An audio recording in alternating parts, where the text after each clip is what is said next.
Hello.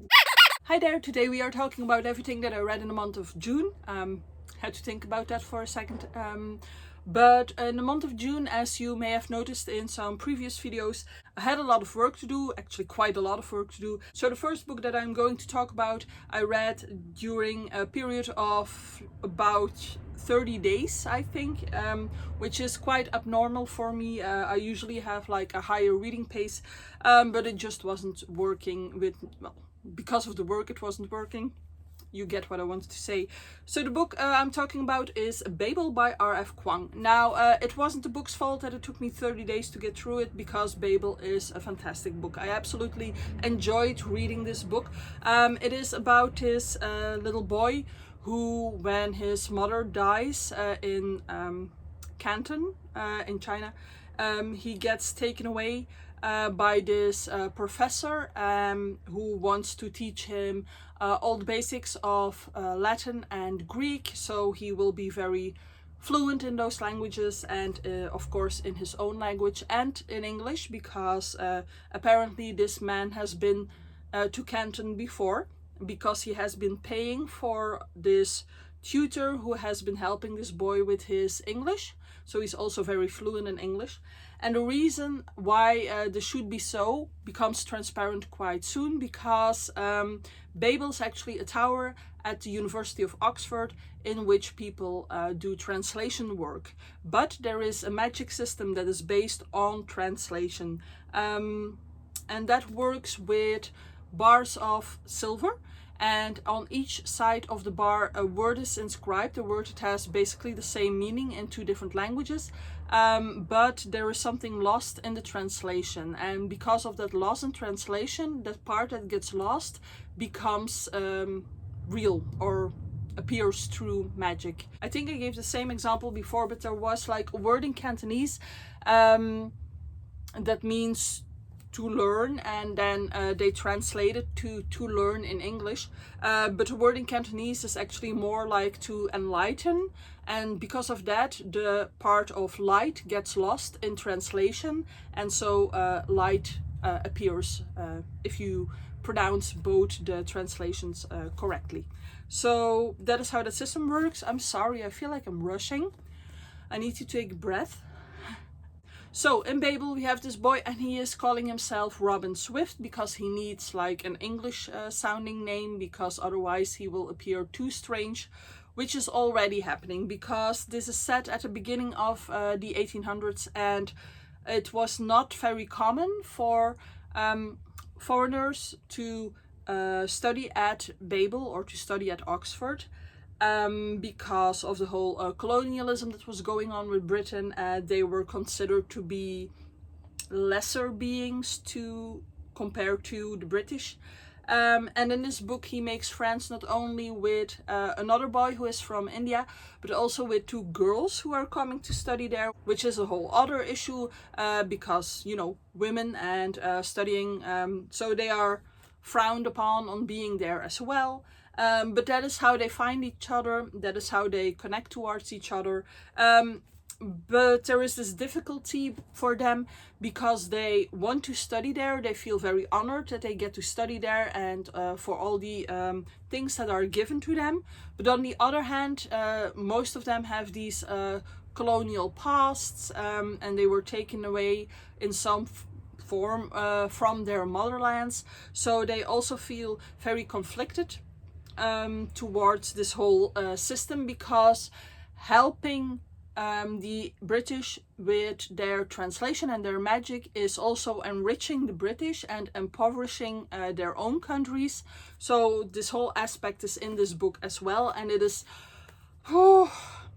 yeah, now I really have to start to try and calm down. So it was wonderful how all of those big issues came together in this book, and it still felt like it was having a great pace, and you are interested in what is going to happen in this book, because there is a lot of action in it as well, and it all comes together really nicely. It's a wonderful book to read, honestly, and it's when I was thinking about it, I wanted to tell you that this book is like a love letter to language, because it talks a lot about language and etymology, because of this whole magic system, which I absolutely loved because I love language and I love teaching language. But it doesn't feel textbooky in any way. It is a true fun fantasy fiction. Well, not too much fantasy, but you know, it's fiction.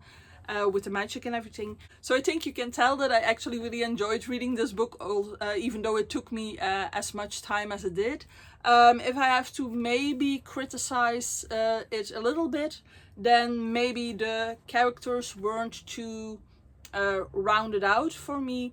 I think that most of the friends in here, for example, or the professors in here, all serve to be there for a certain part or a certain aspect of humanity, instead of being a full human of their own, if that makes any sense, what I'm saying here. But if you understand what I'm trying to tell you, that is my only issue that I had with this book. So if you haven't read it yet, if you like a bit of, just a little bit of fantasy, but an exciting tale with love for language in there, you really should read Babel. Yes, I can only recommend it. And I feel very disappointed therefore in R.F. Kuang, because this is such a good book. And last year I read Catabasis by her and I didn't like that one.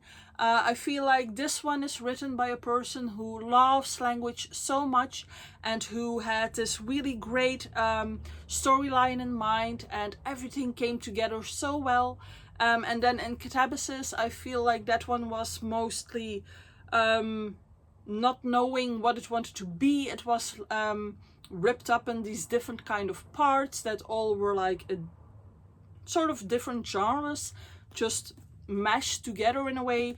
And I think in Catabasis she mainly wanted to like show that she had read all this literature about hell, like Dante and Ovid and everything, and that she wanted to show that she understood it and sort of try to make it her own or something. But it felt like it was a book written to maybe impress like a professor or something, and then trying to package it as like a fictional tale, whereas this one actually worked, and Catabasis for me didn't.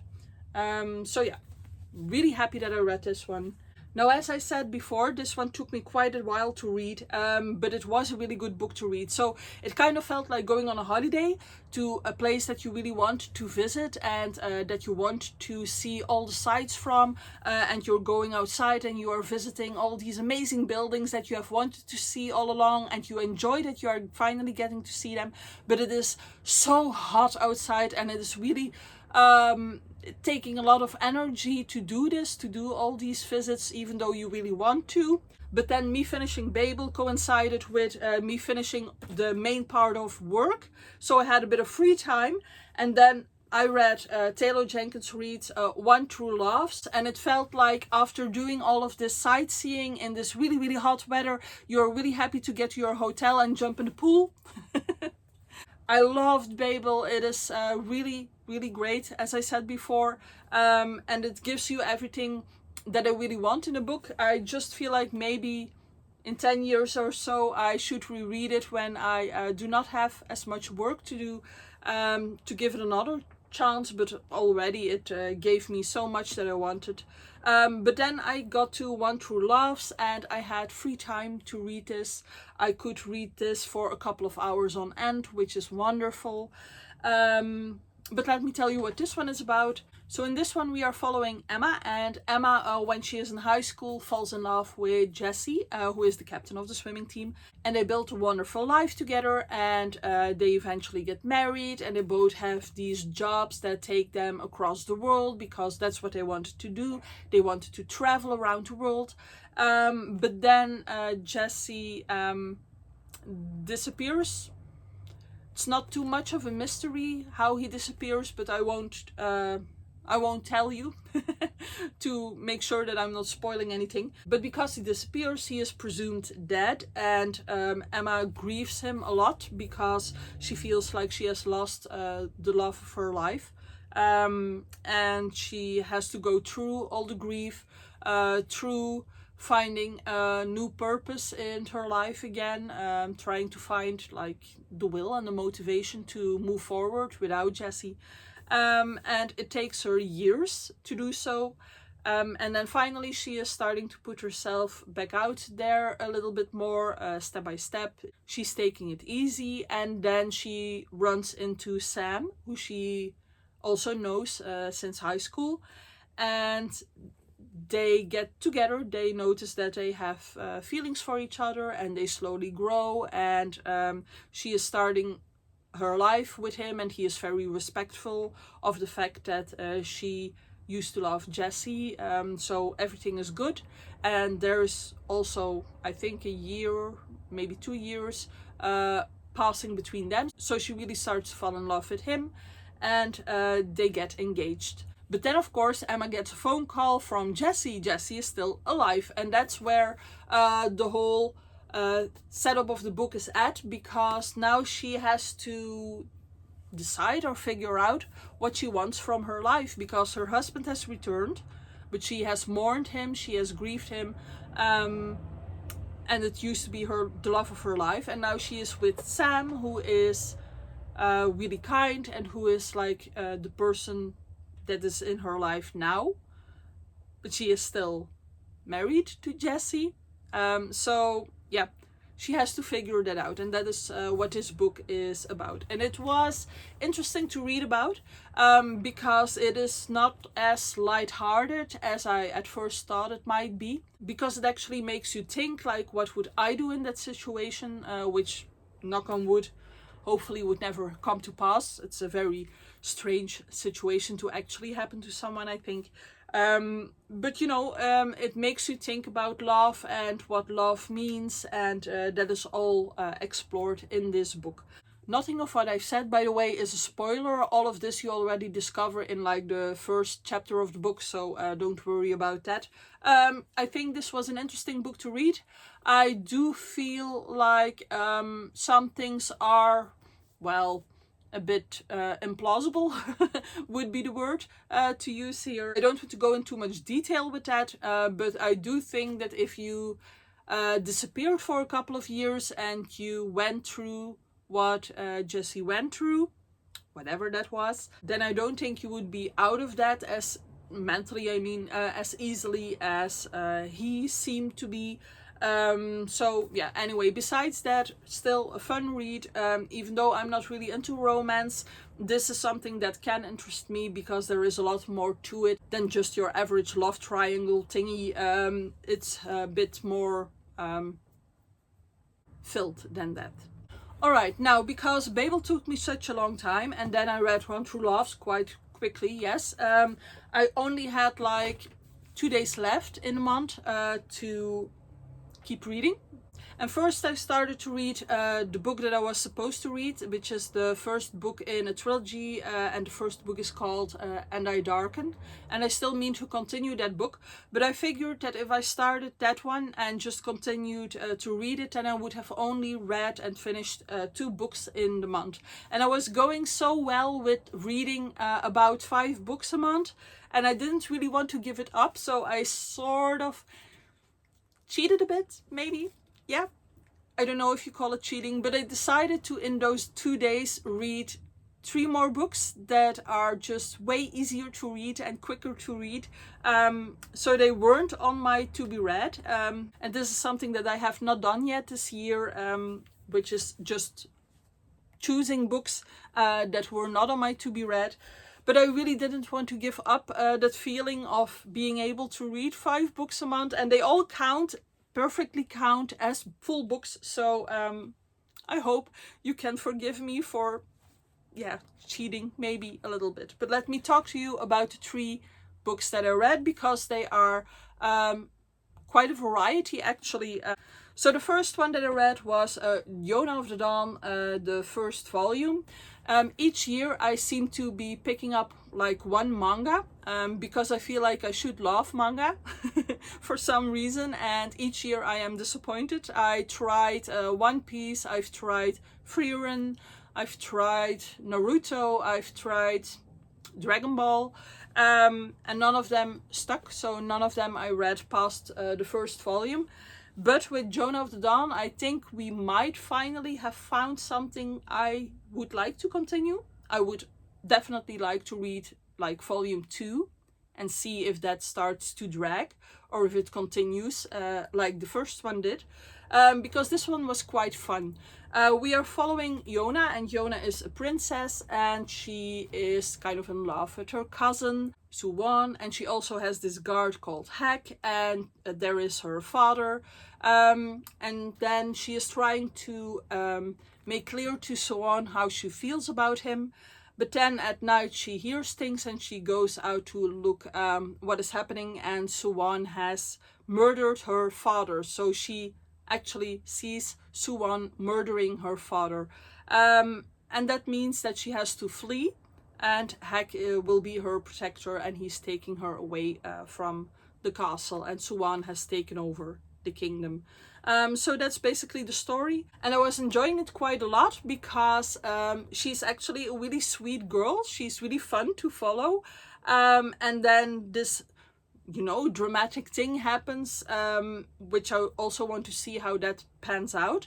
But most of the rest of this volume were like memories that Yona was having of when she was little, when she was together with Suwon and Hak, and things that happened to them and how their friendship used to grow. The more this book continues, the more deeply you feel the betrayal of Suwon. So I thought that was quite interesting, and I am actually curious to continue the second volume because I would like more of those memories, and I would like more of the characters, because I do like all the characters in this, which doesn't happen with manga normally for me. So yeah, looking forward to reading the next volume. Then I read Beautiful Cassandra by Jane Austen. Now these are like short stories and letter type thingies that Jane Austen wrote when she was like a teenager. Stories that she wrote for her family or her sisters when she was younger. And this was fun to read, mostly because I like Jane Austen. Maybe not necessarily for the content, although the stories are kind of funny because she is poking fun at society and the people in society and the way society worked in those days. So you can definitely see a bit of like the basis maybe for her later works, which are absolutely fabulous. But yeah, I have to be honest with you, if you do not like Jane Austen, or she isn't like your favorite author or anything, this is not going to change your mind, because the stories are definitely nowhere near what she has written in later life. So yeah, it's fun if you are into Jane Austen and you just want to see what her writing style was like when she was, I think, 15 maybe. Sorry, I had some trouble with the camera. I hope this works again. What was I saying? Yeah, but not something that will blow your mind.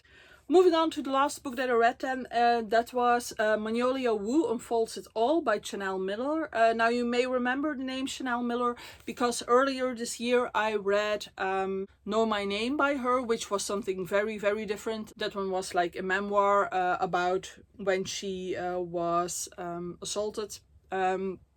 So something very different than this. This is a children's book that she wrote, and it was a lot of fun. This is about Magnolia Wu, and her parents have this laundromat, and it's the summer holidays, and she has to help in the laundromat. But she is so bored, and then a friend of her mom arrives in the city, and she has a daughter, and they become like friends. And Magnolia has like this board in the laundromat with like all these lost socks that she is pinning on there. And then her new friend Iris has the idea of going into New York and trying to find the people those lost socks belong to. And so we get to meet all kinds of characters and get to know their stories. This was so fun. This was very cute and of course very easy to read as well, but it was well done. I think I would recommend this to anyone who is looking for a really good middle grade school book to read this. Yeah, I absolutely adored it. The characters were fun, the story was fun, the message behind it was fun. There was actually quite a lot in there which I would like my kid to read about. For example, there are some issues of racism in there, but also about bullying and you know, subjects that are important for kids that age to read about, but in like a great way. So these were all of them. Babel, definite yes. One True Loves, only if you are into this kind of thing. Yona of the Dawn, only if you want to try a manga. Jane Austen, only if you want to try some more Jane Austen. And Magnolia Wood, just a definite yes. Alright, that's it for me. I hope you enjoyed the video. If you have something to tell me about the books that I've read, if you have any comments on what I talked about, please let me know in the comments. And I hope to see you soon in another video. Bye!